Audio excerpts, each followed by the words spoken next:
70 வாரங்கள்.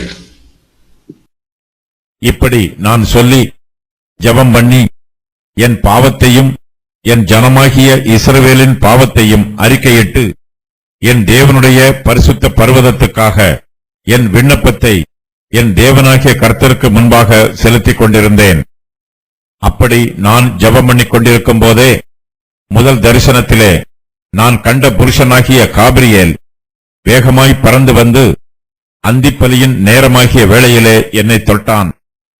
அவன் எனக்கு தெளிவுண்டாக்கி என்னோடே பேசி, தானியேலே, உனக்கு அறிவை உணர்த்தும்படி இப்போது புறப்பட்டு வந்தேன். நீ மிகவும் பிரியமானவன்.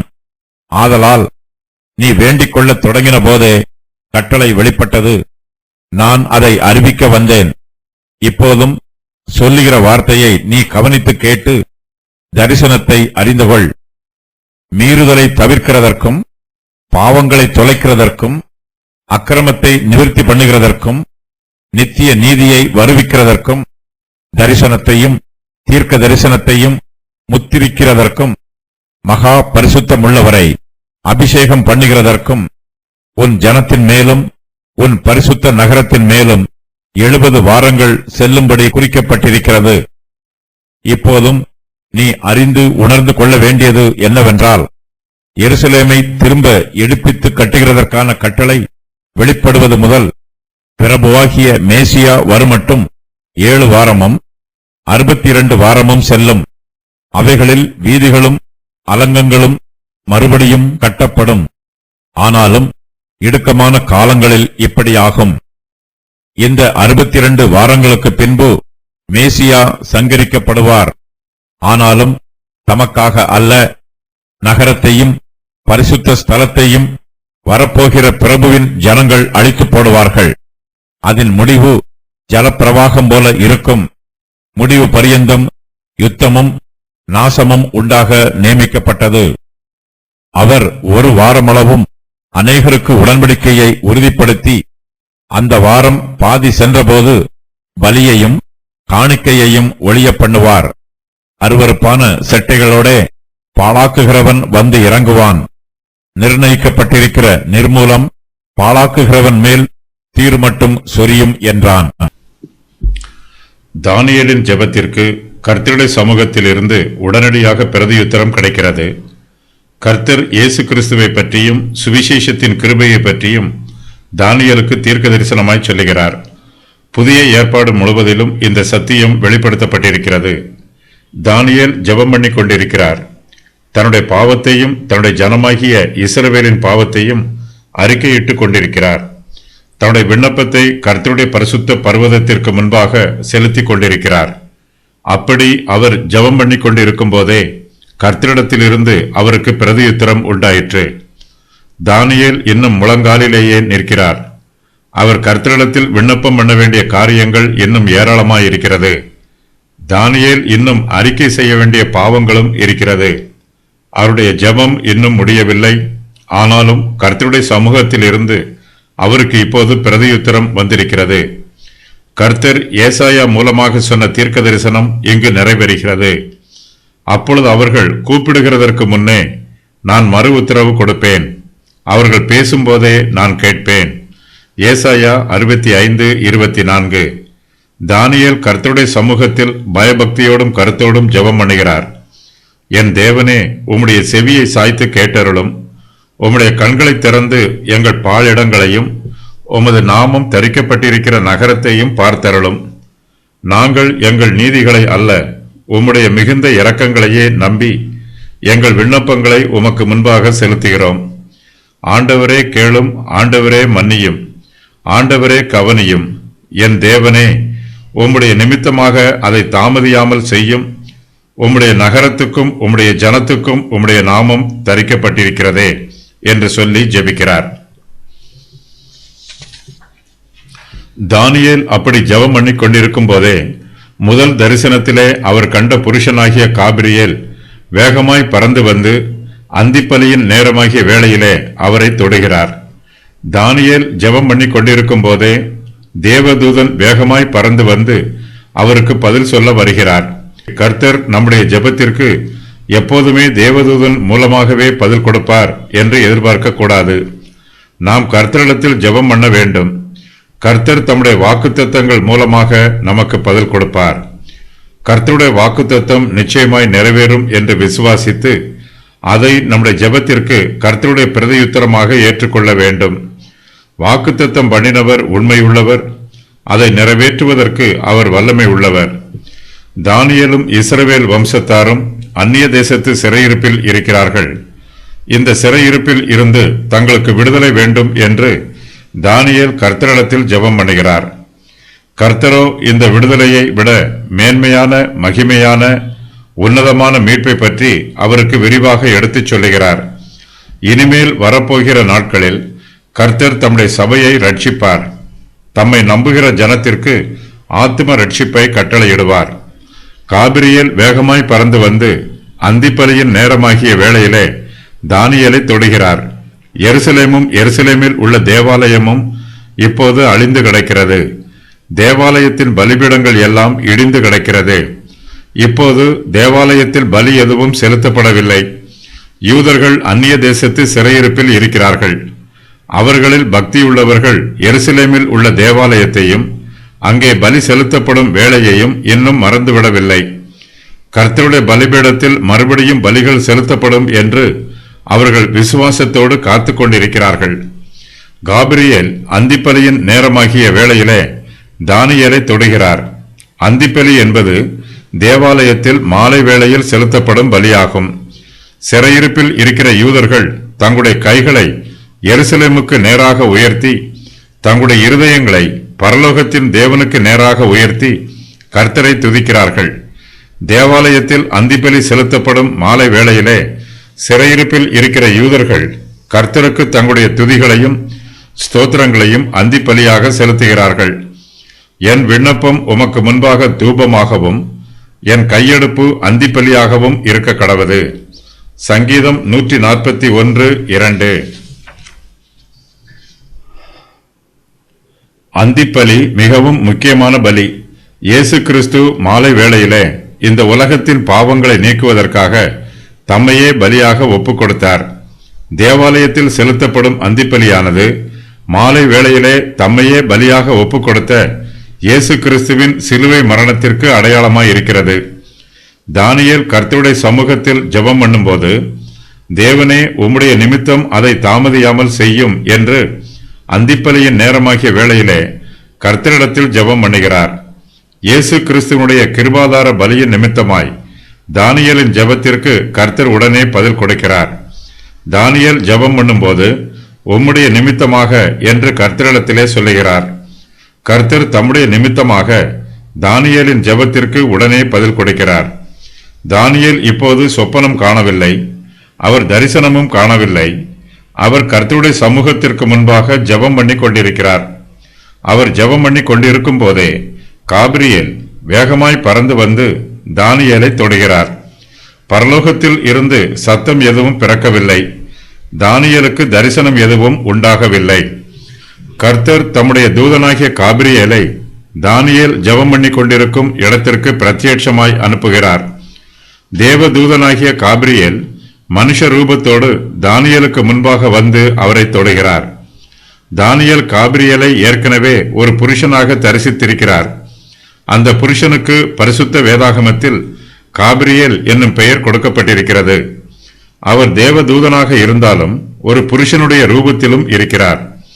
அன்றியும் காபிரியேலே, இவனுக்கு தரிசனத்தை விளங்க பண்ணு என்று ஊலாயின் மத்தியிலே கூப்பிட்டு சொல்லுகிற ஒரு மனுஷ சத்தத்தையும் கேட்டேன். சகரியா தேவாலயத்திற்குள் பிரவேசித்து தூபம் காட்டிக் கொண்டிருக்கிற வேளையிலே கர்த்தருடைய தூதன் ஒருவர் தூபபீடத்தின் வலது பக்கத்திலே நின்று சகரியாவுக்கு தரிசனமாகிறார். அவர் சகரியாவிடம், நான் தேவ சந்நிதியிலே நிற்கிற காபிரியேல் என்பவன் என்று அந்த தேவ தூதன் தன்னுடைய பெயரை சொல்லுகிறார். தானியேல் ஜோதிகளின் பிதாவாகிய கர்த்தரிடத்தில் ஜெபம் பண்ணி கொண்டிருக்கிறார். அவர் வேண்டிக்கொள்ள தொடங்கின போதே கர்த்தரிடத்தில் இருந்து கட்டளை வெளிப்பட்டிருக்கிறது. தானியேல் கர்த்தருக்கு மிகவும் பிரியமானவர். கர்த்தர் தானியேலின் ஜெபத்திற்கு உடனே பிரதியுத்தரம் கொடுக்கிறார். கர்த்தருடைய பிரதியுத்தரத்தை அறிவிப்பதற்காகவே காபிரியேல் வந்திருக்கிறார். இப்போதும் சொல்லுகிற வார்த்தையை நீ கவனித்து கேட்டு தரிசனத்தை அறிந்து கொள் என்று காபிரியேல் தானியேலுக்கு சொல்லுகிறார். தானியேல் கர்த்தரிடத்தில் வேண்டிக் கொள்ள தொடங்கின போதே கட்டளை வெளிப்பட்டது. இந்த கட்டளை தேவனிடத்தில் இருந்து வெளிப்பட்டது. ஒருவேளை தானியேல் கர்த்தரிடத்தில் ஜெபம் பண்ண துவங்கின போது கோரேசு ராஜா எருசலேமை திரும்ப எடுப்பித்து கட்டுகிறதற்கான கட்டளையை வெளிப்படுத்தி இருக்கலாம். கோரேசு யூதர்களுக்கு விடுதலையை அறிவிக்கிறான். தானியேல் காலை வேளையிலே கர்த்தருடைய சமூகத்தில் விண்ணப்பம் பண்ண ஆரம்பிக்கிறார். அந்த வேளையிலேயே கோரேசு யூதர்களை விடுவிப்பதற்கான சாசனத்திலே கையெழுத்திடுகிறான். தானியேல் ஜெபம் பண்ணுவதும் கோரேசு யூதர்களை விடுவிப்பதற்கான கட்டளையை வெளியிடுவதும் ஒரே நாளில் நடைபெறுகிறது. காபிரியேல் வேகமாய் பறந்து வந்து தானியேலை தொடுகிறார். தானியேலோ ஜெபம் பண்ணி கொண்டிருக்கிறார். அவர் சற்று நேரம் ஜெபம் பண்ணுவதை நிறுத்திவிட்டு காபிரியேல் சொல்லுகிற வார்த்தையையும் கவனித்து கேட்க வேண்டும். தானியேல் தன்னுடைய ஜெபத்தை நிறுத்த வேண்டும் என்பதற்கு அடையாளமாக காபிரியேல் அவரை தொடுகிறார். காபிரியேல் தானியேலை தொடுவது மாத்திரமல்ல, அவருக்கு தெளிவு உண்டாக்கி அவரோடு பேசவும் செய்கிறார். தானியேலே, உனக்கு அறிவை உணர்த்தும்படி இப்போது புறப்பட்டு வந்தேன் என்று தானியேல் சொல்லுகிறார். காபிரியேல் தானியேலிடம் மிகவும் அன்பாக பேசுகிறார். தானியேலை தொட்டு பேசுகிறார். இதனால் தானியேலின் இருதயத்தில் பயம் உண்டாகாது. காபிரியேல் தானியேலை பயமுறுத்த வரவில்லை, அவருக்கு அறிவை உணர்த்தும்படி வந்திருக்கிறார். அந்தியோக்கசுடைய ஆட்சி காலத்தில் கர்த்தருடைய சபைக்கு மிகுந்த துன்பங்களும் நெருக்கங்களும் உபத்திரவங்களும் உண்டாகும். இதோ கோபத்தின் முடிவு காலத்திலே சம்பவிப்பதை உனக்கு தெரிவிப்பேன். இது குறிக்கப்பட்ட முடிவு காலத்திற்கு அடுத்தது. காபிரியேல் இப்போது இதைவிட பெரிய காரியங்களை தானியேலுக்கு வெளிப்படுத்தும்படியாக வந்திருக்கிறார். காபிரியேல் தானியேலுக்கு அறிவை உணர்த்தும்படி இப்போது புறப்பட்டு வந்திருக்கிறார். இனிமேல் வரப்போகிற காரியங்களை காபிரியேல் தானியேலுக்கு வெளிப்படுத்துவார். அதே வேளையில் தானியேல் அந்த காரியங்களை புரிந்து கொள்வதற்கு தேவைப்படும் அறிவையும் அவருக்கு உணர்த்துவார். தானியேல் இனிமேல் வரப்போகும் காரியங்களை அறிந்து கொள்வார். தானியேல் கர்த்தருக்கு மிகவும் பிரியமானவர். பரலோகத்தில் இருந்து தானியேலுக்கு விசேஷித்த கிருபைகளும் சிலாக்கியங்களும் வெளிப்பட்டிருக்கிறது. தானியேல் கர்த்தருக்கு மிகவும் பிரியமானவராக இருப்பதினால் அவர் வேண்டிக் கொள்ள தொடங்கின போதே அவருக்கு கட்டளை வெளிப்பட்டது. காபிரியேலும் தானியேலுக்கு அறிவை உணர்த்தும்படி இப்போது புறப்பட்டு வந்திருக்கிறார். பிதாவாகிய தேவன் தம்முடைய குமாரனாகிய இயேசு கிறிஸ்துவை யாருக்கெல்லாம் வெளிப்படுத்தி இருக்கிறாரோ அவர்கள் எல்லோருமே கர்த்தருக்கு மிகவும் பிரியமானவர்கள். அவர்களுக்கு பரலோகத்தில் இருந்து விசேஷித்த கிருபைகளும் சிலாக்கியங்களும் கொடுக்கப்படும்.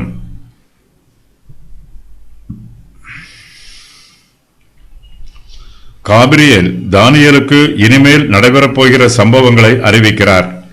காபிரியேல் சொன்ன செய்தி இங்கு முழுமையாய் எழுதப்பட்டிருக்கிறது. ஆனாலும் இந்த செய்தியை அறிந்து கொள்வதற்கு கடினமாயிருக்கிறது. தானியேல் யூதர்களுடைய சிறையிருப்பை பற்றி சிந்தித்துக் கொண்டிருந்தார். தானியேலாகிய அவர் எருசலேமின் பாழ்கடிப்புகள் நிறைவேறி தீர 70 வருஷம் செல்லும் என்று கர்த்தர் எரேமியா தீர்க்கதரிசியோட சொல்லிய வருஷங்களின் தொகையை புஸ்தகங்களால் அறிந்து கொண்டார். காபிரியேல் இங்கு 70 வருஷங்களை பற்றி சொல்லுகிறார்.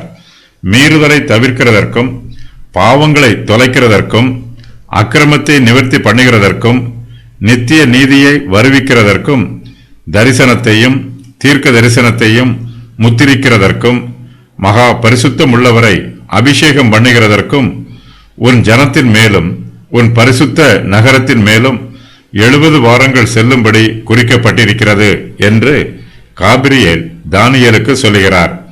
70 வாரங்கள் என்பது 7 வருஷங்களை 70ஆல் பெருக்கும் தொகையாகும். அதாவது 70 வாரங்கள் என்பது 490 வருஷங்களாகும். இஸ்ரவேல் ஜனத்திற்கும் எருசலேம் நகரத்திற்கும் அநேக காரியங்கள் சம்பவிக்கப் போகிறது. இவையெல்லாம் இந்த 490 வருஷ காலத்தில் நடைபெறும். தேசம் இப்போது ஓய்வு நாட்களை அனுபவிக்கிறது. கானான் தேசம் பயிரிடப்படாமல் வனாந்திரம் போல் இருக்கிறது. இது அந்த தேசத்திற்கு ஓய்வு வருஷம்.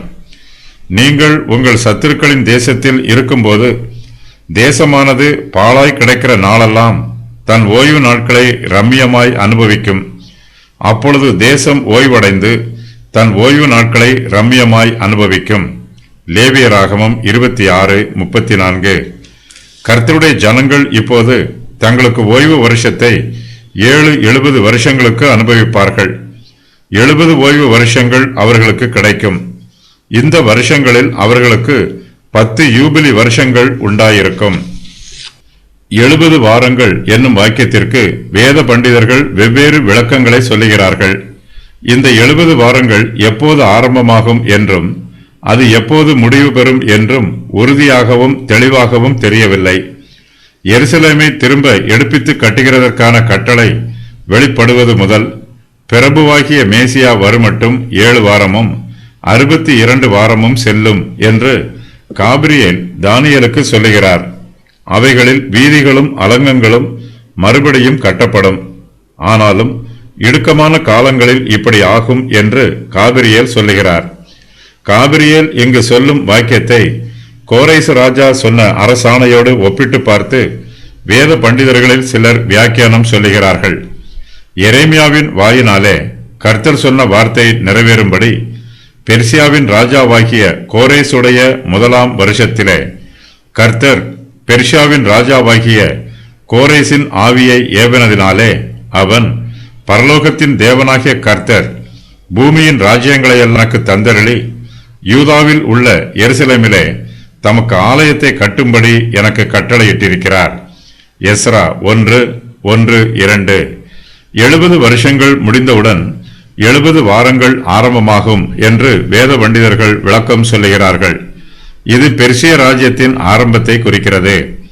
கோரேசு ராஜா பாபிலோன் தேசத்தை கைப்பற்றிய நாளில் 70 வாரங்கள் ஆரம்பமாகிறது. அலெக்சாந்தர் தரியுவை ஜெயித்தபோது 70 வாரங்கள் முடிவு பெறுகிறது. கோரேசு பாபிலோனை ஆளுகை செய்ய ஆரம்பித்த காலத்திற்கும் அலெக்சாந்தர் தரியுவை ஜெயித்த காலத்திற்கும் இடைப்பட்ட காலம் 130 வருஷங்களாகும். வேத பண்டிதர்களில் சிலரும் சரித்திர ஆசிரியர்களும் பெர்சிய பேரரசை பற்றி சொல்லும்போது அவர்கள் 230 வருஷங்கள் வரையிலும் ஆட்சி செய்தார்கள் என்று சொல்லுகிறார்கள். பெர்சிய ராஜ்யம் எப்போது முடிவு பெற்றது என்பது தெளிவாக தெரியவில்லை. பிரபுவாகிய மேசியா வருமட்டும் 70 வாரமும் 62 வாரமும் செல்லும் என்று காபிரியேல் சொல்லுகிறார். அந்த 62 வாரங்களுக்கு பின்பு மேசியா சங்கரிக்கப்படுவார் என்றும் காபிரியேல் சொல்லுகிறார். அந்த வாரம் பாதி சென்றபோது பலியையும் காணிக்கையையும் ஒழிய பண்ணுவார் என்றும் காபிரியேல் சொல்லுகிறார். முதல் 7 வாரங்கள் என்பது 49 வருஷங்களை குறிக்கும். இந்த காலத்தில் எருசலேம் நகரமும் தேவாலயமும் மறுபடியும் கட்டப்படும். கடைசி வாரத்தில் கிறிஸ்துவானவர் தம்முடைய சுவிசேஷத்தை பிரசங்கம் பண்ணுவார். இயேசு கிறிஸ்துவனுடைய சுவிசேஷ நகரத்திற்கும் சுவிசேஷத்தின் ஆலயத்திற்கும் கிறிஸ்துவானவர் அஸ்திவாரம் போடுவார் என்று வேத பண்டிதர்கள் விளக்கம் சொல்லுகிறார்கள். ஆனாலும் இந்த விளக்கங்களை எல்லோரும் ஏற்றுக்கொள்ளவில்லை. தீர்க்க தரிசனம் நிறைவேறும் காலத்தை துல்லியமாக கணக்கிடுவது கடினமாய் உள்ளது. ஆனாலும் கர்த்தருடைய தீர்க்க தரிசன வார்த்தைகள் அந்நிய தேசத்து சிறையிருப்பிலே இருக்கிற இஸ்ரவேல் வம்சத்தாருக்கு மிகப்பெரிய ஆறுதலை கொடுக்கிறது. தங்களுடைய சிறையிருப்பு காலம் முடிந்து போகும் என்னும் நம்பிக்கை இஸ்ரவேல் புத்திரருக்கு உண்டாயிற்று. தங்கள் சொந்த தேசத்திற்கு தாங்கள் மறுபடியும் திரும்பி போகும் காலத்தை யூதர்கள் விசுவாசத்தோடு எதிர்பார்த்து காத்து கொண்டிருக்கிறார்கள். மேசியா இந்த பூமிக்கு மறுபடியும் வருவார் என்னும் நம்பிக்கையும் எதிர்பார்ப்பும் யூதர்கள் மத்தியில் உண்டாயிற்று. இயேசு கிறிஸ்துவே மேசியா என்பதை யூதர்கள் நம்பவில்லை. கர்த்தராகிய இயேசு கிறிஸ்து தாம் சொன்ன பிரகாரமாக இந்த பூமிக்கு வந்தார். அவரே மேசியா. இயேசு கிறிஸ்துவை மேசியா என்று விசுவாசிக்காத யூதர்களோ இன்னொரு மேசியா வருவார் என்று எதிர்பார்த்து காத்து கொண்டிருக்கிறார்கள்.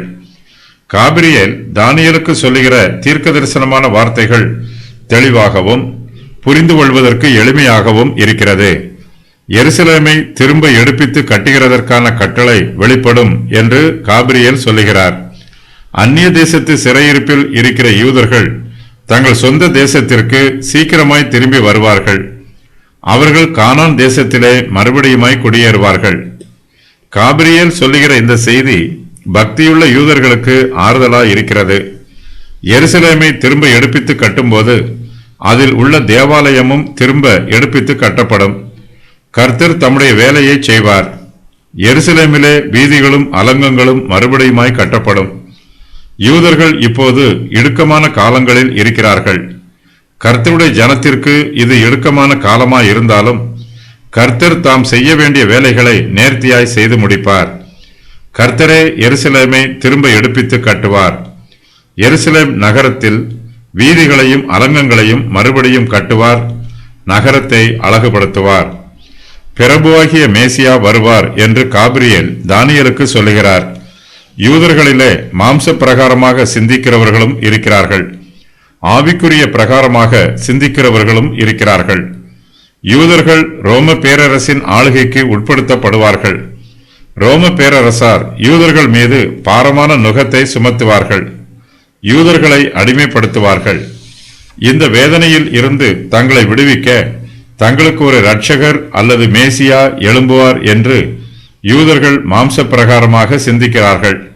அந்த மேசியா யூதர்களுக்கு தற்காலிகமான உலக பிரகாரமான வல்லமையையும் ஐசுவரியத்தையும் கொடுப்பார் என்பது அவர்களுடைய நம்பிக்கை. காபிரியேல் மேசியா வருவார் என்று சொல்லுகிறார். காபிரியேல் உலக பிரகாரமாய் பேசாமல் ஆவிக்குரிய பிரகாரமாக பேசுகிறார். கிறிஸ்துவானவர் பாவங்களை தொலைக்கிறதற்கு வருவார். பாவத்தினால் மனுஷருக்கும் தேவனுக்கும் இடையே பிரச்சனையும் பிரிவினையும் உண்டாயிற்று. பாவம் மனுஷனை தேவனிடத்திலிருந்து பிரித்து விட்டது. மனுஷனுடைய பாவத்தினால் தேவனுக்கு மனுஷன் மீது கோபம் உண்டாயிற்று. கர்த்தருடைய கோபத்தினால் மனுக்குலத்திற்கு சாபமும் வேதனையும் வந்திருக்கிறது. கிறிஸ்துவானவர் பிசாசின் கிரியைகளை அழிக்கும் பொறுப்பை ஏற்றுக்கொள்கிறார். இயேசு கிறிஸ்து மீறுதலை தவிர்க்கிறதற்கும் பாவங்களை தொலைக்கிறதற்கும் இந்த உலகத்திற்கு வந்தார். இந்த வாக்கியத்தில் உன்னுடைய மீறுதல் என்றும் உன்னுடைய பாவங்கள் என்றும் யாரையும் குறிப்பிட்டு சொல்லவில்லை. அதற்கு பதிலாக மீறுதல் என்றும் பாவங்கள் என்றும் பொதுவாக சொல்லப்பட்டிருக்கிறது. இது உலகத்தில் உள்ள மனுக்குலத்தார் எல்லோருடைய பாவங்களையும் குறிக்கிறது. கர்த்தராகிய இயேசு கிறிஸ்து உலக இரட்சகராய் இருக்கிறார். அவர் உலகத்தின் பாவங்களை சுமர்ந்து தீர்க்கிற தேவ ஆட்டுக்குட்டியாய் இருக்கிறார். இயேசு கிறிஸ்து இந்த உலகத்திற்கு வந்ததற்கு ஒரு பிரதான நோக்கம் உண்டு. அவர் மனுஷருடைய மீறுதலை தவிர்க்கிறதற்கும் அவர்களுடைய பாவங்களை தொலைக்கிறதற்கும் இந்த உலகத்திற்கு வந்தார். பாவத்தின் வல்லமையை முறிப்பதற்காக அவர் வந்தார். மனுஷருடைய இருதயங்களிலே பரிசுத்தத்தின் ராஜ்யத்தை ஸ்தாபிப்பதற்காகவும் அன்பின் ராஜ்யத்தை ஸ்தாபிப்பதற்காகவும் இரட்சகராகிய இயேசு கிறிஸ்து இந்த உலகத்திற்கு வந்தார். மனுஷருடைய பாவங்கள் தொலைக்கப்பட வேண்டும். கிறிஸ்துவானவர் மனுஷருடைய பாவங்களை தொலைக்கிறதற்காகவும் இந்த உலகத்திற்கு வந்தார். பாவங்களை முத்திரையிட்டு மூடிவிட்டார்.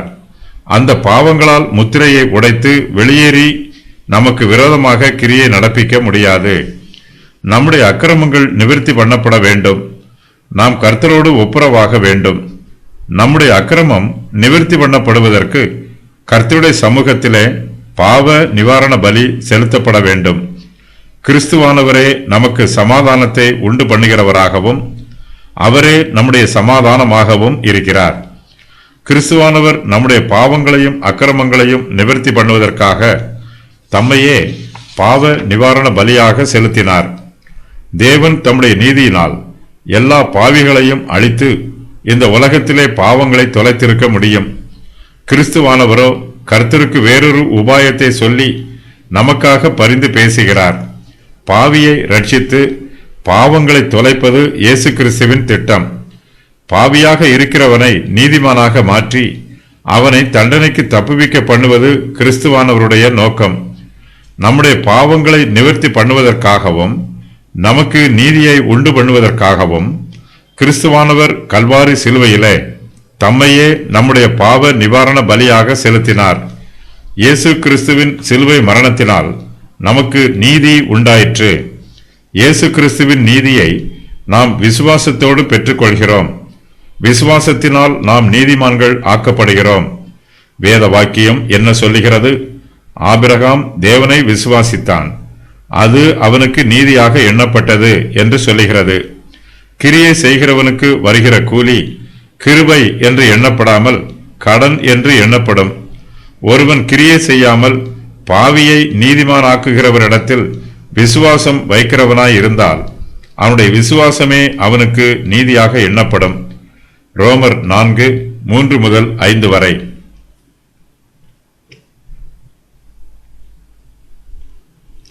நித்திய நீதியை வருவிக்கிறதற்கும் தரிசனத்தையும் தீர்க்க தரிசனத்தையும் முத்திரிக்கிறதற்கும் மேசியா வருவார். பழைய ஏற்பாட்டு காலத்தில் உள்ள எல்லா தரிசனங்களிலும் தீர்க்க தரிசனங்களிலும் இயேசு கிறிஸ்துவை பற்றிய செய்தி இடம்பெற்றுள்ளது.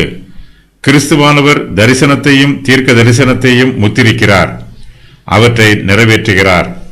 பிரபுவாகிய மேசியா வருவார் என்று காபிரியேல் சொல்லுகிறார்.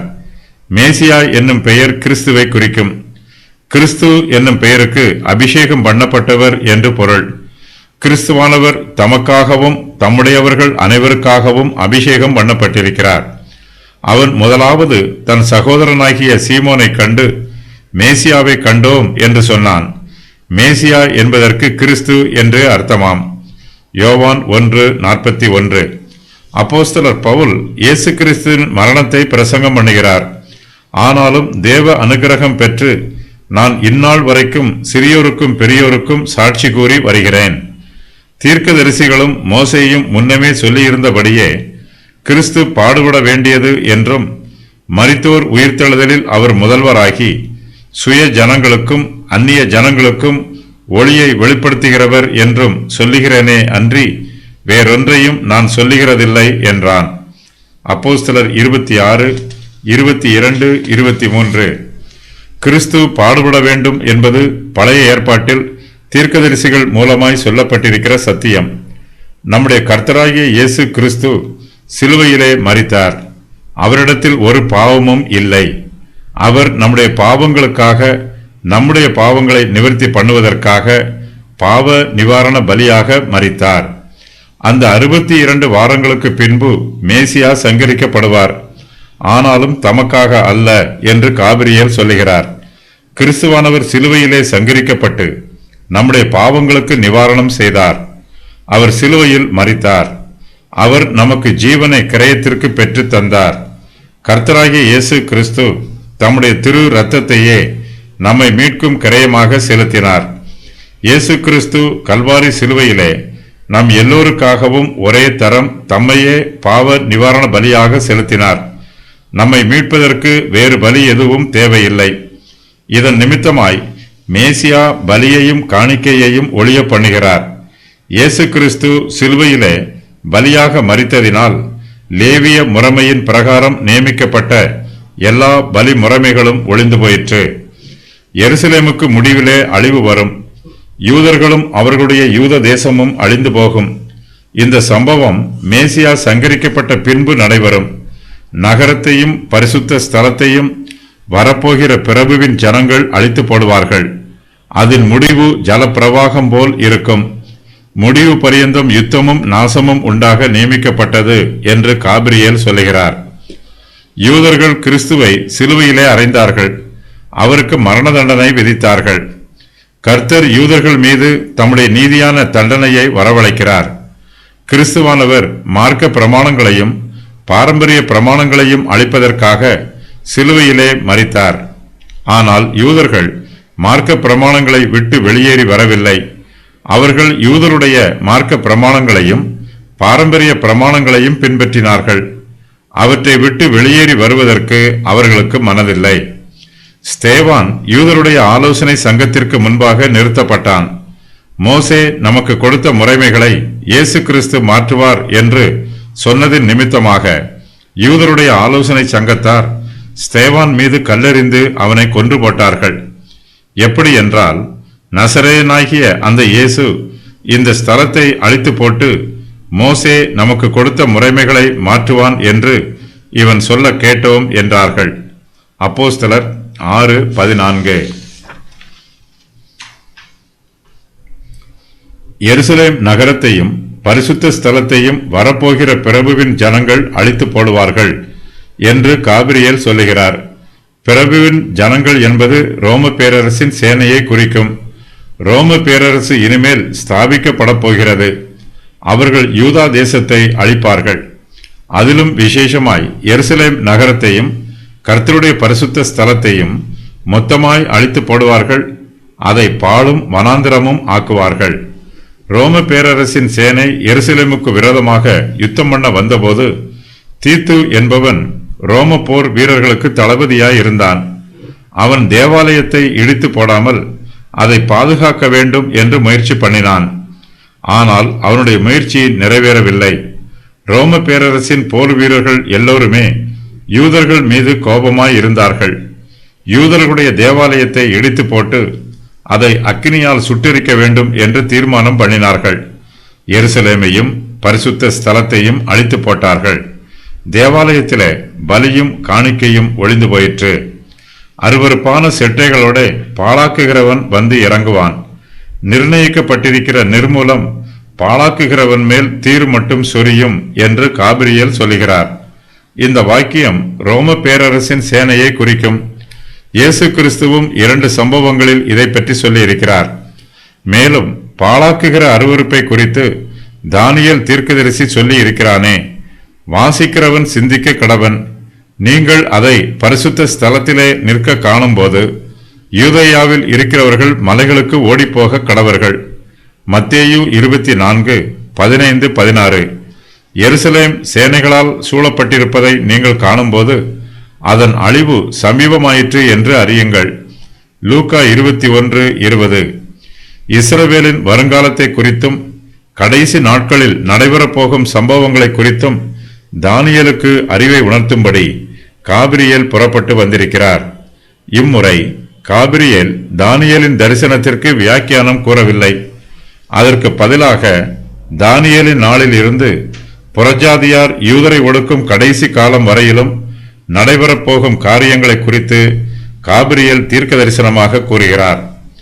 உன் ஜனத்தின் மேலும் உன் பரிசுத்த நகரத்தின் மேலும் 70 வாரங்கள் செல்லும்படி குறிக்கப்பட்டிருக்கிறது என்னும் இந்த தீர்க்க தரிசனத்தில் 14 முக்கியமான பகுதிகள் இடம்பெற்றுள்ளன. அவையாவன: 70 வாரங்களின் பொருள், 70 வாரங்களின் பிரிவு, 70 வாரங்கள் யாருக்கு குறிக்கப்பட்டிருக்கிறது, அவை இஸ்ரவேலுக்கும் எருசலேமிற்கும் எப்போது குறிக்கப்பட்டிருக்கிறது, தானியேலின் 70 வாரங்களில் நடைபெறப்போகும் 6 சம்பவங்கள், 70 வாரம் எப்போது ஆரம்பமாகிறது, மேசியா சங்கரிக்கப்படுவது, வரப்போகிற பிரபுவின் ஜனங்கள், வரப்போகிற பிரபு, சபைக்காலம், 69வது வாரத்திற்கும் 70வது வாரத்திற்கும் இடையில் நடைபெறும் 12 முக்கியமான சம்பவங்கள், அந்தி கிறிஸ்துவுக்கும் இஸ்ரவேலுக்கும் இடையே ஏற்படும் உடன்படிக்கை, வாரத்தின் பாதி, 70வது வாரத்தின் முடிவு. 70 வாரங்களின் பொருள். 70 வாரம் என்பதற்கு 77 என்று பொருள். 70 வாரம் என்பதை 77 வருஷங்கள் என்று பொருள் கூற வேண்டும். அதற்கான காரணங்கள்: தானியேலின் ஜெபத்தில் நாட்களை பற்றி குறிப்பிடப்படவில்லை, வருஷத்தை பற்றி குறிப்பிடப்பட்டிருக்கிறது. கடைசி வாரம் 2 பகுதிகளாக பிரிக்கப்பட்டுள்ளது. ஒவ்வொரு பகுதியிலும் 3.5 வருஷங்கள் உள்ளன. 70வது வாரத்தின் கடைசி பகுதி 3.5 வருஷம் என்று கூறும்போது அதன் முதல் பகுதியும் 3.5 வருஷமாகவே இருக்கும். இதனால் தானியேல் 9:27வது வசனத்தில் ஒரு வாரமளவும் என்பது 7 வருஷங்களை குறிக்கும். கடைசி வாரத்தை 7 வருஷம் என்று கூறும்போது மற்ற வாரங்களும் ஒவ்வொரு வாரமும் 7 வருஷமாகவே இருக்கும். இவ்வாறாக 70 வருஷம் என்பது 70 பெருக்கல் 7 மொத்தம் 490 வருஷங்களாகும்.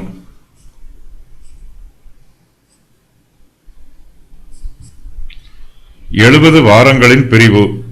70 வாரங்கள் 3 முக்கிய பிரிவுகளாக பிரிக்கப்பட்டுள்ளன. அவையாவன: முதலாவது பிரிவு 7 வாரங்கள், எருசலேம் திரும்ப கட்டப்படுவதற்கு 49 வருஷங்கள். இரண்டாம் பிரிவு 62 வாரங்கள். 49 வருஷங்களின் முடிவில் எருசலேம் கட்டி முடிக்கப்படும் காலத்தில் இருந்து மேசியா சங்கரிக்கப்படும் காலம் வரையிலும் 434 வருஷங்கள். மூன்றாவது பிரிவு 1 வாரம், 7 வருஷங்கள். இக்காலத்தின் கடைசி 7 வருஷங்கள் தானியேல் 9:24 கூறப்பட்டிருக்கும் 6 நிகழ்ச்சிகளை நிறைவேற்றுவதற்கு கிறிஸ்துவின் 2ஆம் வருகை இக்காலத்தில் நடைபெறும். 70 வாரங்கள் யாருக்கு குறிக்கப்பட்டிருக்கிறது? 490 வருஷங்களும் தானியேலின் ஜனங்களுக்கும் தானியேலின் பரிசுத்த நகரமாகிய எருசலேமிற்கும் குறிக்கப்பட்டிருக்கிறது. தானியேல் 9:24 கூறப்பட்டிருக்கும் 6 நிகழ்ச்சிகள் நிறைவேறுவதற்காக இக்காலம் குறிக்கப்பட்டிருக்கிறது. இது சபை காலத்தை குறிக்கவில்லை. தானியேலின் 69வது வாரம் வரையிலும் சபை காலம் ஆரம்பமாகவில்லை. தானியேலின் 70வது வாரம் ஆரம்பமாகும் முன் சபை எடுத்துக்கொள்ளப்படும். குறிக்கப்படுதல் என்பதற்கான எபிரேய வார்த்தை காதாக் என்பதாகும்.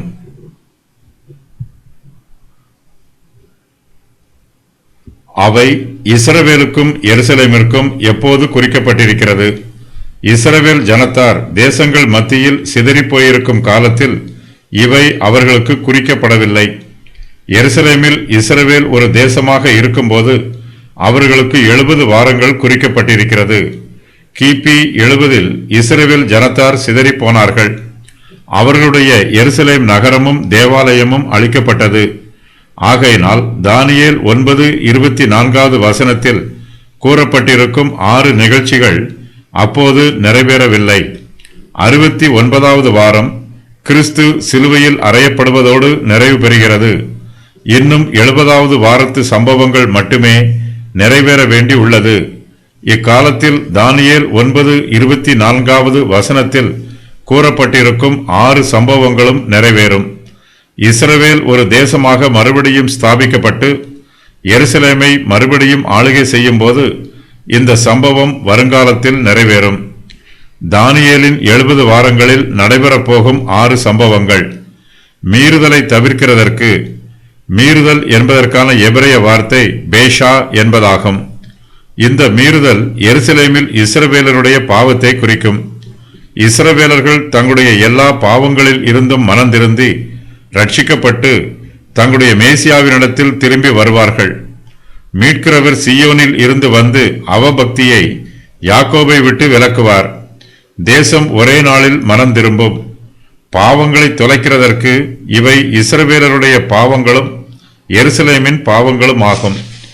இதுவரையிலும் இந்த பாவங்கள் தொலைக்கப்படவில்லை. இயேசு கிறிஸ்துவின் 2ஆம் வருகையின் போது இஸ்ரவேலருடைய பாவங்களும் எருசலேமின் பாவங்களும் தொலைக்கப்படும். இயேசு கிறிஸ்துவின் 2ஆம் வருகைக்கு முன்பாக மனம் திரும்புதலின் ஆவி இஸ்ரவேலர் மீது ஊற்றப்படும். அந்நாளிலே பாவத்தையும் அழுக்கையும் நீக்க தாவீதின் குடும்பத்தாருக்கும் எருசலேமின் குடிகளுக்கும் திறக்க ஓர் ஊற்று உண்டாயிருக்கும். அக்கிரமத்தை நிவர்த்தி பண்ணுகிறதற்கு நிவர்த்தி பண்ணுதல் என்பதற்கான எபிரேய வார்த்தை கபார் என்பதாகும். கல்வாரி சிலுவையில் இஸ்ரவேலருக்கும் எல்லா ஜனத்தாருக்கும் அக்கிரமங்கள் நிவர்த்தி பண்ணப்பட்டது.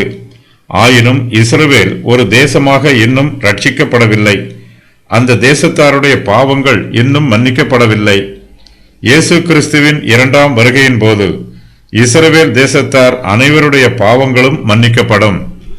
நித்திய நீதியை வருவிக்கிறதற்கு மீறுதல் தவிர்க்கப்படும் போது, பாவங்கள் தொலைக்கப்படும் போது, அக்கிரமங்கள் நிவர்த்தி பண்ணப்படும் போது இஸ்ரவேலுக்கும் எருசலேமிற்கும் நித்திய நீதி உண்டாகும். தரிசனத்தையும் தீர்க்க தரிசனத்தையும் முத்திரிக்கிறதற்கு இஸ்ரவேல் எருசலேம் ஆகியோரை பற்றிய தீர்க்க தரிசனமும் மேசியாவின் கீழ் அவர்கள் நித்தியமாக திரும்ப கூட்டி சேர்க்கப்படுவதும் நிறைவேறும். இந்த வாக்கியத்தில் தீர்க்க தரிசனம் என்பது தீர்க்க தரிசிகள் என்று பொருள்படும். மேசியா வரும்போது எருசலேமில் உள்ள இஸ்ரவேல் ஜனத்தாரை கண்டித்து உணர்த்துவதற்கும், மேசியாவினிடத்தில் அவர்களை வழிநடத்துவதற்கும், நீதியினிடத்தில் அவர்களை வழிநடத்துவதற்கும் தீர்க்க தரிசிகள் தேவைப்பட மாட்டார்கள். ஏனெனில் அக்காலத்தில் சமுத்திரம் ஜலத்தினால் நிறைந்திருக்கிறது போல் பூமி கர்த்தரை அறிகிற அறிவினால் நிறைந்திருக்கும். மகா பரிசுத்தம் உள்ளவரை அபிஷேகம் பண்ணுகிறதற்கு பாழாக்குகிற அருவருப்பில் இருந்து எருசலேம் நகரத்தையும் தேவாலயத்தையும் மகா பரிசுத்த ஸ்தலத்தையும் சுத்திகரித்தல் என்பது இந்த வாக்கியத்தின் பொருளாகும். மேலும் இந்த வாக்கியம் 1000 வருஷத்து தேவாலயம் அபிஷேகம் பண்ணப்படுவதையும் குறிக்கிறது. மகா பரிசுத்தமுள்ளவர் என்னும் பெயரால் யூதர்கள் மேசியாவை அழைக்கவில்லை. அவர்கள் கர்த்தரை மேசியா என்றே பொதுவாக அழைக்கிறார்கள். மனுஷர் கிறிஸ்துவை அபிஷேகம் பண்ணி முடிசூட்ட வேண்டியதில்லை. பிதாவாகிய தேவன் குமாரனாகிய கிறிஸ்துவை ஏற்கனவே அபிஷேகம் பண்ணியிருக்கிறார். 70 வாரம் எப்போது ஆரம்பமாகிறது?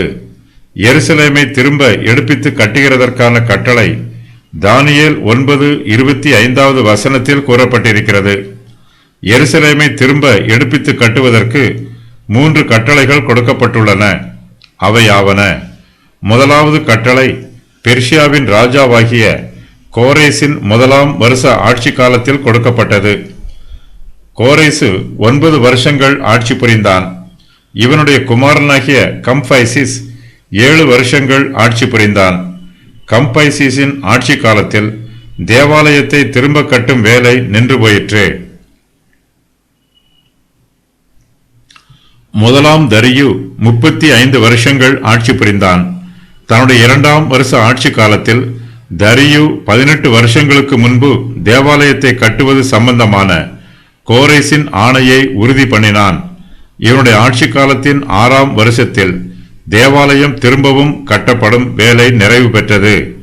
ஆனாலும் எருசலேம் நகரம் இன்னும் திரும்ப எடுப்பித்து கட்டப்படவில்லை. சஷ்டா 21 வருஷம் ஆட்சி புரிந்தான். இக்காலத்தில் எருசலேம் நகரம் இன்னும் திரும்ப எடுப்பித்து கட்டப்படாமலேயே இருந்தது. அர்த்தசஷ்டா 40 வருஷங்கள் ஆட்சி புரிந்தான். தன்னுடைய 20வது வருஷ ஆட்சி காலத்தில் கிமு 444ஆம் வருஷத்தில் பிரபுவாகிய மேசியாவிற்கு எருசலேமை திரும்ப கட்டும் வேலைக்கு அர்த்தசஷ்டா நெகேமியாவிற்கு 3வது ஆணையை பிறப்பித்தான். இக்காலத்தில் இருந்து 70 வாரங்கள் அல்லது 490 வருஷங்கள் கணக்கிடப்படுகிறது. இக்காலத்தில் இருந்து 490 வருஷங்களின் முதலாவது பிரிவு ஆரம்பமாகிறது. எருசலேமில் வீதிகளும் அலங்கங்களும் திரும்பவும் கட்டப்படும். 7 வாரங்கள் அல்லது 49 வருஷங்கள் இந்த முதலாவது கால பிரிவில் வருகிறது. நெகேமியா எருசலேமுக்கு வந்து சேர்ந்த பின்பு 52 நாட்களில் அவர் அலங்கங்களை திரும்ப கட்டினார். ஆனால் இது முழுமையாக புதுப்பித்து கட்டப்படுவது ஆகாது. அடுத்த 49 வருஷங்களாக எருசலேம் மறுபடியும் கட்டப்படும் வேலை தொடர்ந்து நடைபெறும். எருசலேமை மறுபடியும் கட்டும் 3வது ஆணை கோரேஸ் ராஜா கொடுத்த முதலாவது ஆணைக்கு 92 வருஷங்களுக்கு பின்பு கொடுக்கப்படுகிறது. மேசியா சங்கரிக்கப்படுவது இது 62 வாரங்கள் அல்லது 434 வருஷங்களுக்கு பின்பு நடைபெற்ற சம்பவம். எருசலேம் மறுபடியும் கட்டப்பட்ட 7 வாரங்கள் அல்லது 49 வருஷங்களை தொடர்ந்து மேசியா சங்கரிக்கப்படும் சம்பவம் நடைபெற்றது. இயேசு கிறிஸ்து 69வது வாரத்தின் இறுதியில் சிலுவையில் அறையப்பட்டார். 70வது வாரத்தின் நடுவில் அவர் சிலுவையில் அறையப்படவில்லை. ஸ்தேவான் கல்லெறிந்து கொல்லப்பட்ட போது 70வது வாரம் முடிவடையவில்லை. ஏனெனில் 70வது வாரத்தில் நிறைவேற வேண்டிய சம்பவங்கள் இன்னும் பல உள்ளன. சபை எடுத்துக்கொள்ளப்பட்ட பின்பு வருங்காலத்தில் அந்தி கிறிஸ்து வெளிப்படும் போது இஸ்ரவேலிலும் எருசலேமிலும் ஒரு சில சம்பவங்கள் 70வது வாரத்தில் நடைபெறும்.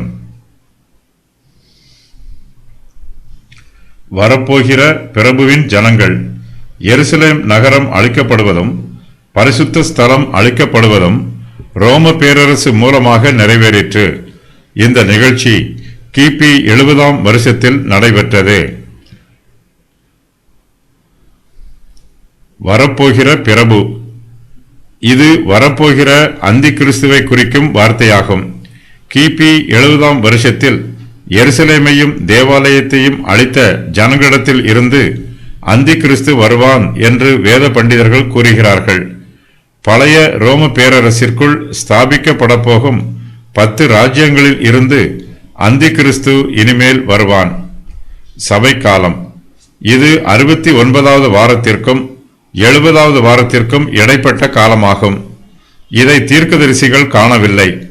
மேசியா சிலுவையில் அறையப்படுவதற்கும் அந்தி கிறிஸ்து கடைசி நாட்களில் இஸ்ரவேலோடு 7 வருஷங்கள் உடன்படிக்கை பண்ணுவதற்கும் இடையில் ஒரு சில சம்பவங்கள் நடைபெறும்.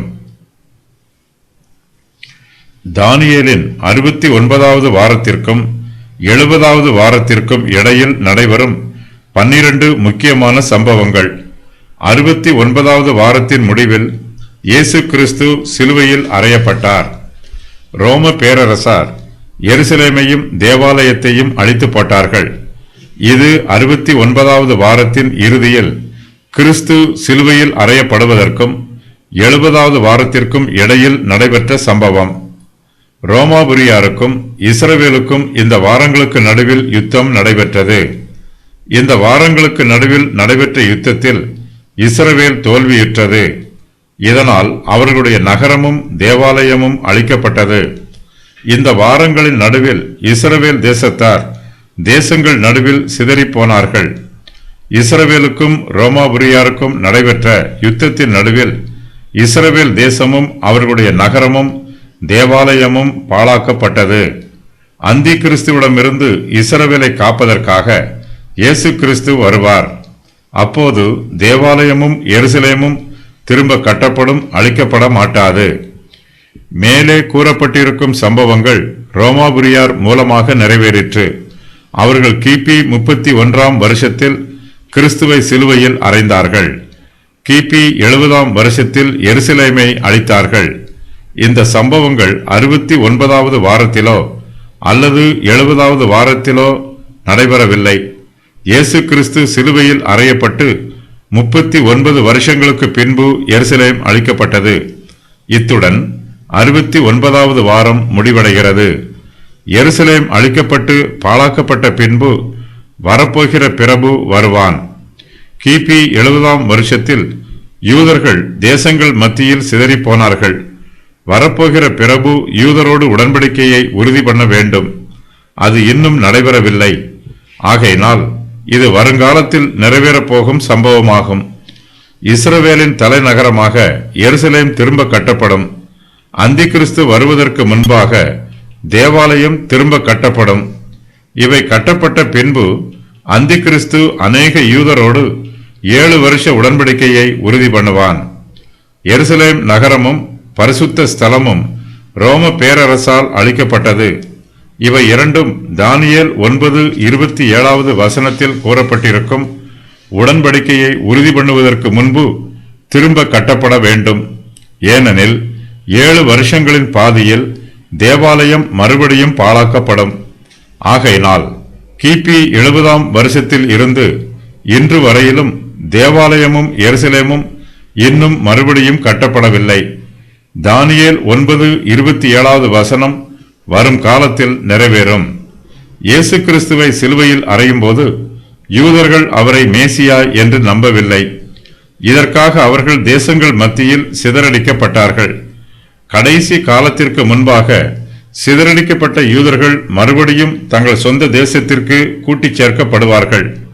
இயேசு கிறிஸ்து சிலுவையில் அறையப்படுவதற்கு முன்பாக எருசலேமை பார்த்து இவ்வாறு கூறுகிறார்: எருசலேமே, எருசலேமே, தீர்க்கதரிசிகளை கொலை செய்து உன்னிடத்தில் அனுப்பப்பட்டவர்களை கல்லெறிகிறவளே, கோழி தன் குஞ்சுகளை தன் சிறகுகளின் கீழே கூட்டிச் சேர்த்து கொள்ளும் வண்ணமாக நான் எத்தனை தரமோ உன் பிள்ளைகளை கூட்டிச் சேர்த்து கொள்ள மனதாயிருந்தேன். உங்களுக்கோ மனதில்லாமல் போயிற்று. இதோ உங்கள் வீடு உங்களுக்கு பாழாக்கி விடப்படும். கர்த்தருடைய நாமத்தினாலே வருகிறவர் ஸ்தோத்திரிக்கப்பட்டவர் என்று நீங்கள் சொல்லும் அளவும் இது முதல் என்னை காணாதிருப்பீர்கள். இஸ்ரவேல் தேசத்தார் இயேசு கிறிஸ்துவை அங்கீகரிக்கவில்லை. கிறிஸ்துவின் 2ஆம் வருகை வரையிலும் யூதர்கள் இயேசு கிறிஸ்துவை அங்கீகரிக்க மாட்டார்கள். ஆகையினால் கர்த்தர் 70வது வாரத்தை தாம் சிலுவையில் அறையப்பட்டவுடன் நிறைவேற்றவில்லை. இந்த 70வது வாரம் தேவன் இஸ்ரவேல் தேசத்தாரோடு கிரியை நடப்பிக்கும் போது நிறைவேறும் என்று நிர்ணயிக்கப்பட்டிருக்கிறது. தானியேலின் 70வது வாரம் இஸ்ரவேலையும் எருசலேமையும் பற்றியது. இந்த காலத்தில் கூறப்பட்டிருக்கும் சம்பவங்கள் நிறைவேற்றுவதற்கு இஸ்ரவேல் தேசத்தார் எருசலேமை மறுபடியும் ஆளுகை செய்ய வேண்டும். மேலும் 70வது வாரம் நிறைவேறுவதற்கு எருசலேமில் தேவாலயமும் மறுபடியும் கட்டப்பட்டிருக்க வேண்டும். வரப்போகிற பிரபு ரோம பேரரசின் எல்லைக்குள்ளிருந்து வருவான்.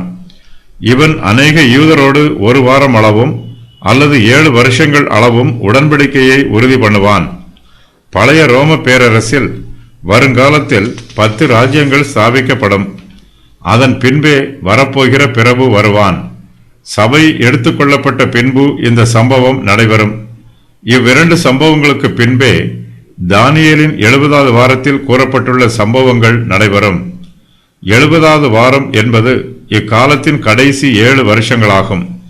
இது சபை எடுத்துக்கொள்ளப்படுவதற்கும் கிறிஸ்துவின் 2ஆம் வருகைக்கும் இடைப்பட்ட காலம். இது வருங்கால உபத்திரவ காலத்தை குறிக்கும். இதன் முடிவில் இயேசு கிறிஸ்துவின் 2ஆம் வருகை இருக்கும். இந்த 7 வருஷங்களில் மேலும் பல சம்பவங்கள் நிறைவேறும். கடைசி 3½ வருஷங்களில் மகா உபத்திரவ காலம் இருக்கும். முதலாவது 3½ வருஷங்களில் உபத்திரவம் குறைவாக இருக்கும். இக்காலத்தில் அந்திகிறிஸ்து தன்னுடைய அதிகாரத்தை கைப்பற்றுவதில் கவனம் செலுத்திக் கொண்டிருப்பதினால் இஸ்ரவேலுக்கு உபத்திரவம் குறைந்திருக்கும். தற்காலத்து சபை காலம் 69வது வாரத்திற்கும் 70வது வாரத்திற்கும் நடுவில் வருகிறது. இக்காலத்தில் கர்த்தர் இஸ்ரவேலை புறக்கணித்து அவர்களை தேசங்கள் மத்தியில் சிதறிப்போக பண்ணி இருக்கிறார். கர்த்தர் அவர்களை தமது 2ஆம் வருகையின் போது மறுபடியும் கூட்டிச் சேர்த்து ஒரு ராஜ்யமாக ஸ்தாபிப்பார். அது வரையிலும் 70வது வாரம் நிறைவேறாமல் தாமதிக்கும். கர்த்தர் சீயோனை கட்டி தமது மகிமையில் வெளிப்படுவார். சங்கீதம் 102:15. அந்தி கிறிஸ்துவுக்கும் இஸ்ரவேலுக்கும் இடையே ஏற்படும் உடன்படிக்கை. இந்த உடன்படிக்கையில் என்னென்ன காரியங்கள் எல்லாம் இடைபெற்றிருக்கும் என்று கூறப்படவில்லை. ஒருவேளை அந்தி கிறிஸ்து யூதர்களை துன்புறுத்துவதில்லை என்னும் சமாதான உடன்படிக்கையும் இராணுவ உடன்படிக்கையும் ஏற்பட்டிருக்கலாம். 70வது வாரத்தின் முதல் 3½ வருஷங்களில் அந்தி கிறிஸ்து 10 ராஜ்யங்களை கைப்பற்ற முயற்சி பண்ணுவான்.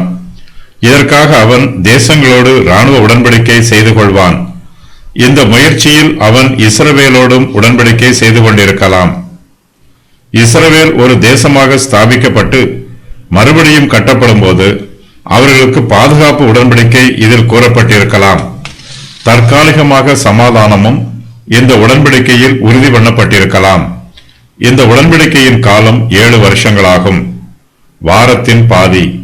கடைசி 7 வருஷத்தின் முதல் 3½ வருஷத்தில் அந்தி கிறிஸ்து 10 ராஜ்யங்களில் தன் அதிகாரத்தை கைப்பற்றுவான். அதன் பின்பு அந்தி கிறிஸ்து இஸ்ரவேலோடு உடன்படிக்கையை முறித்து போடுவான். பாலஸ்தீன தேசத்திற்குள் நுழைந்து அதை கைப்பற்றி யூதருடைய தேவாலயத்தை தலைநகரமாக்கிக் கொள்ளுவான். அதன் பின்பு தேவாலயத்தில் செலுத்தப்படும் எல்லா பலிகளையும் அகற்றி போடுவான். அந்தி கிறிஸ்து தேவாலயத்தில் தன்னுடைய சிலையை நிறுவி தன்னையே தேவனாக ஆராதிக்குமாறு வலியுறுத்துவான். இது 2300 பகல் இரவுகளுக்கு நடைபெறும். அதாவது 3 வருஷங்கள் 2 மாதங்கள் 10 நாட்களுக்கு நடைபெறும். இது 1260 நாட்களாகும். இது தானியேலின் 70வது வாரத்தின் கடைசி 3½ வருஷங்களில் நடைபெறும் சம்பவம். 70வது வாரத்தின் முடிவு. 70வது வாரத்தின் பாதியில் இருந்து தேவாலயத்தை பாழாக்குகிறவன் மேல் நிர்மூலம் சொரியும் மட்டும் மிருகத்தை ஆராதிப்பதும் பாழாக்குகிற அருவருப்பும் தேவாலயத்தில் தொடரும். பாழாக்குகிறவன் மீது வரும் நியாய தீர்ப்பு 2 சாட்சிகள் மூலமாக வரும் வாதைகளாகவும் கலசத்தின் நியாய தீர்ப்புகளாகவும் இருக்கும். அர்மகதோன் யுத்தத்தில் அந்தி கிறிஸ்து தோல்வியுற்று அழிக்கப்படும் போது அவன் மீது நிர்ணயிக்கப்பட்டிருக்கும் நியாய தீர்ப்பு நிறைவு பெறும்.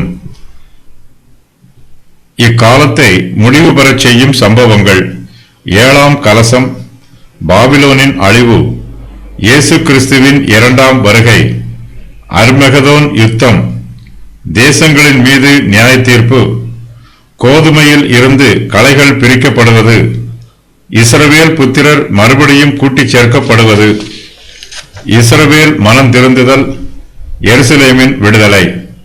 இக்காலத்தில் நிறைவு பெறும் காரியங்கள்: தானியேலின் 70வது வாரம், கிரேக்கருடைய காலம், உபத்திரவ காலம், 1000 வருஷ காலத்தில் பூமியின் மீது சாத்தானுடைய கிரியைகள், புறஜாதியாரின் காலங்கள், தேவனுடைய கோபம், இஸ்ரவேலின் கலகம், எருசலேமின் பாழ்கடிப்புகள், புறஜாதி ராஜ்யங்கள், கிறிஸ்தவர்களின் உபத்திரவம், அந்தி கிறிஸ்துவின் ஆளுகை, மிருகத்தை ஆராதிப்பது, கிரேக்க பேரரசு மறுபடியும் உயிர்ப்பிக்கப்படுவது, பிசாசுகள், விழுந்த தூதர்கள் ஆகியவற்றின் விடுதலை, சாத்தானின் அற்புதங்கள், முதலாவது உயிர்த்தெழுதல், இஸ்ரவேல் சிதறிப்போதல், 2 சாட்சிகளின் ஊழியம், பூமியில் மனுஷனுடைய சுயாதீன ஆட்சி, இஸ்ரவேலின் குருட்டுத்தன்மை,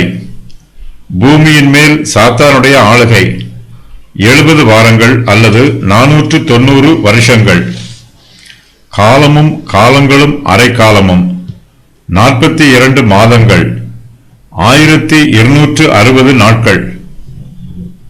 அவைகளின் வீதிகளும் அலங்கங்களும் மறுபடியும் கட்டப்படும் என்னும் வாக்கியம் எருசலேம் மறுபடியும் கட்டப்படுவது நிறைவு பெறும் என்பதை விளக்குகிறது.